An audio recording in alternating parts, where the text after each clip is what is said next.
अजमेर के कल्याणीपुरा के वार्ड 49 में एक संदिग्ध युवक जो कि महाराष्ट्र से आया है, अपना नाम सईद अंसारी बता रहा है।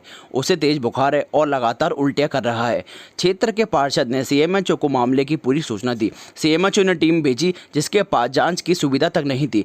आई हुई टीम उसे अस्पताल भी नहीं ले जा रही थी। लोग दहशत में आ गए। लोगों को लग रहा था युवक कोरोना से पॉजिटिव है। बाद में जैसे तैसे युवक को अस्पताल ले जाया गया, तब कहीं जाके क्षेत्र के लोगों को राहत मिली। हैरानी की बात यह है, कोरोना वायरस पूरी तरह देश में फैल चुका है और जांच टीम के पास पूरी सुविधा नहीं है। ऐसे में कोरोना को कैसे काबू में किया जा सकता है, सोचने का विषय है।